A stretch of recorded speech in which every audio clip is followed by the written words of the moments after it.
दोस्तों नमस्कार। दोस्तों आपका फिर से हमारे YouTube चैनल में बहुत बहुत स्वागत है। दोस्तों, शिवलिंग की पूजा क्यों की जाती है? शिवलिंग भगवान शिव का प्रतीक है। भक्तजन आमतौर पर भगवान शिव की कृपा पाने के लिए उनकी मूर्ति के बजाय इस शिवलिंग की पूजा करते हैं। आज हम शिवलिंग के बारे में ही कुछ बातें करने जा रहे हैं। आपने जरूर यह देखा और पाया होगा कि भगवान शिव के भक्त आम तौर पर शिव की मूर्ति की नहीं बल्कि शिवलिंग की पूजा करते हैं। तो क्या आपने कभी सोचा है कि भक्त शिव की मूर्ति के बजाय शिवलिंग की पूजा क्यों करते हैं? क्या शिवलिंग की मूर्ति के बजाय शिवलिंग की पूजा करने से भगवान शिव प्रसन्न होते हैं? शिवलिंग की पूजा का क्या कारण है? सबसे पहले शिवलिंग की पूजा किसने की थी? शिवलिंग कहाँ से आया था? भगवान शिव का लिंग क्यों काटा गया? तो आइए आज शिवलिंग के बारे में यह बात जानते हैं।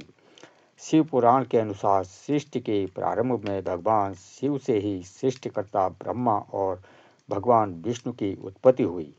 उत्पत्ति होने के बाद ब्रह्मा जी और विष्णु जी के मन में यह प्रश्न आया कि हम कौन हैं? हम इस संसार में कैसे आए? हमारे काम क्या हैं? दोनों ने एक यह सोच ही रहे थे कि तभी एक अग्नि प्रकट हुई और उसमें से निकले एक आवाज ने ब्रह्मा जी और विष्णु जी से कहा, तुम दोनों के मन में जो प्रश्न उठा है उसका उत्तर पाने के लिए इस अग्नि में प्रवेश करो और इसका आदि और अंत खोजो। उस आवाज को सुनने के बाद ब्रह्मा जी और विष्णु जी दोनों ही अग्नि के उस खंभे में प्रवेश कर गए। हजारों वर्षों की खोज के बाद भी ब्रह्मा और विष्णु को अग्नि के छोर नहीं मिला। उस खंभे का कोई अंत नहीं मिल पाया, न ही वे अग्नि के रहस्य को जान सके। तब भगवान शिव परब्रह्म के रूप में दोनों के सामने प्रकट हुए। भगवान शिव ने ब्रह्मा जी और विष्णु जी को अग्नि रूपी खंभे का रहस्य को बताया, उसे प्रणाम किया। तब निराकार अग्नि रूपी उस खंभे ने आकार लिया और ज्योतिर्लिंग स्वरूप शिवलिंग बन गया।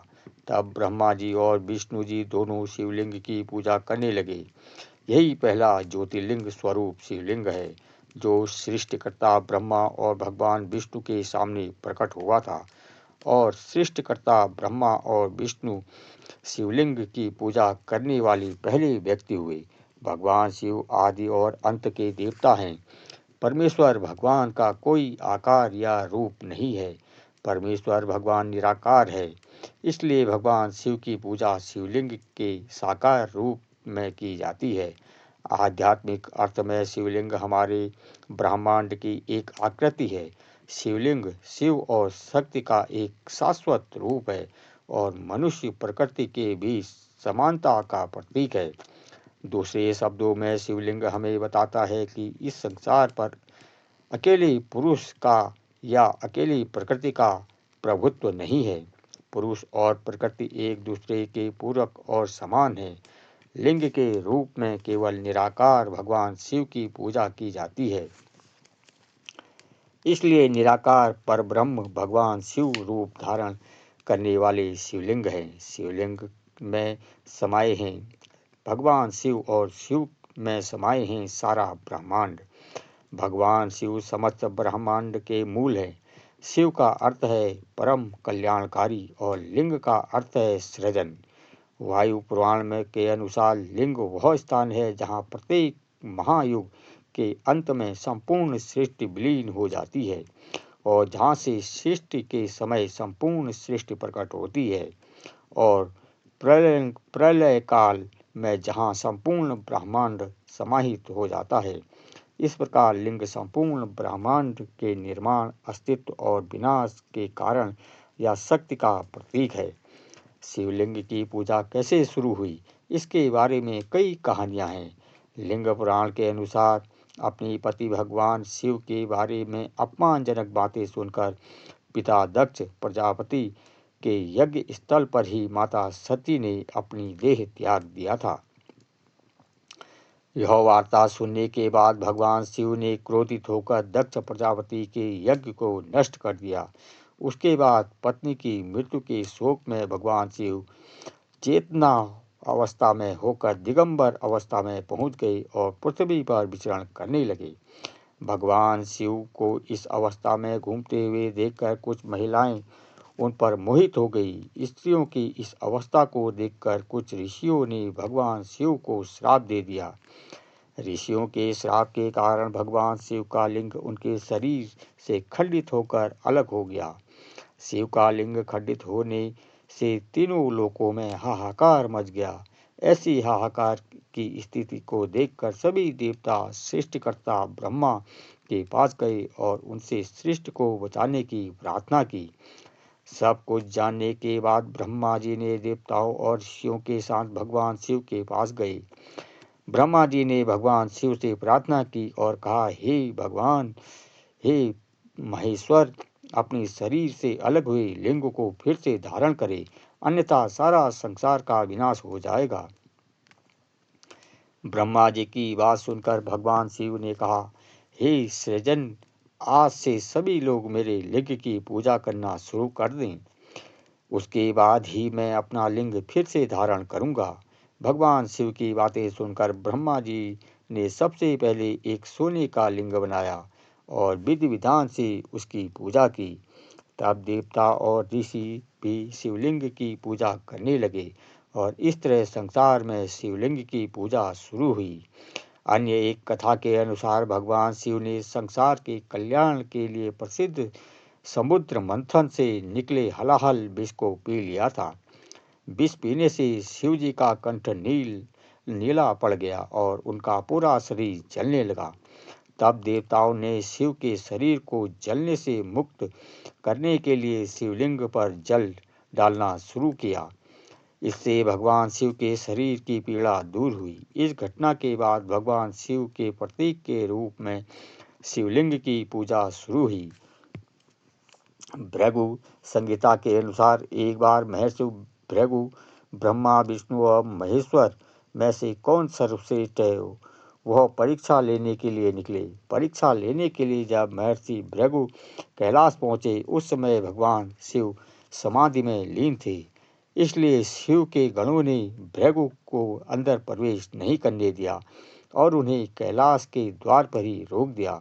महर्षि भृगु ने बहुत विनती की, लेकिन फिर भी शिव गणों ने उन्हें आगे बढ़ने की अनुमति नहीं दी, बल्कि उनका अपमान किया और उन्हें मारने के लिए त्रिशूल आदि अस्त्र धारण कर लिए। जब भृगु ने देखा कि शिवगण उन्हें मारने के लिए आ रहे हैं, तो वे भागने लगे और शिवगण उसके पीछे भागने लगे। कुछ समय भागते भागते महर्षि भृगु थक कर रुक गए। तब क्रोधित भृगु ने सोचा, हे भगवान शिव, मैंने त्रिदेव की परीक्षा लेने के लिए निकला था। इस परीक्षा के अंतर्गत आज मैं कैलाश पर अपनी परीक्षा लेने आया हूँ, परंतु आपके गणों ने मेरे साथ ऐसा दुर्व्यवहार किया है। और तो और आपने मुझे अपने गणों से बचाने के लिए भी आगे नहीं आए। इसलिए आज मैं आपको श्राप देता हूँ कि कलयुग में कोई आपकी पूजा नहीं करेगा। श्राप मिलने के बाद शिव जी की समाधि टूट गई। तब भगवान शिव भृगु के सामने प्रकट हुए और कहा, हे महर्षि भृगु, आपने मुझे जो श्राप दिया है उसे वापस ले लीजिए। इस सृष्टि के निर्माण और संचालन में मेरी ही भी भूमिका है। यदि आप मुझे ही इस सृष्टि से निकाल देंगे तो इस सृष्टि में कुछ भी शेष नहीं रहेगा। अगर मैं निर्माण कर सकता हूँ तो विनाश भी कर सकता हूँ।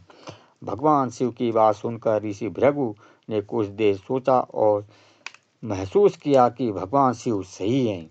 अगर मैं निर्माण कर सकता हूँ तो विनाश भी कर सकता हूँ।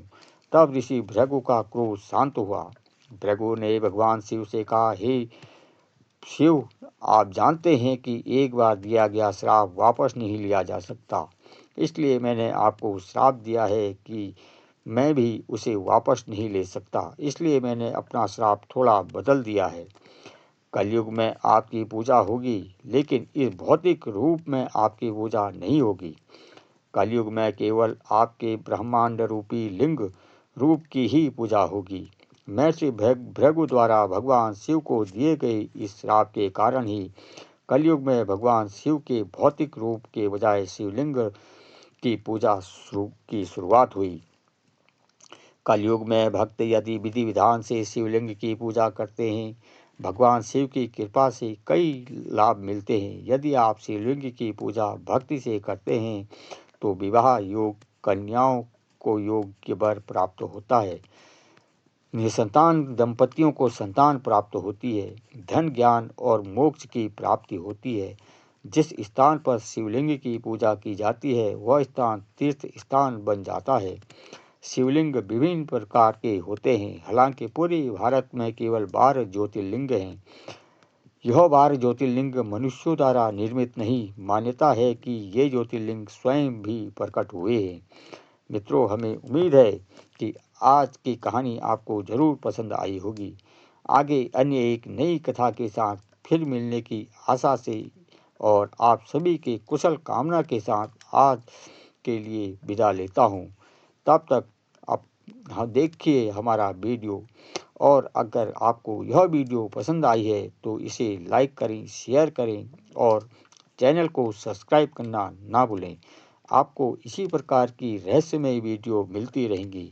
तब तक लेते हैं आपसे विदा। हर हर महादेव, जय महाकाल।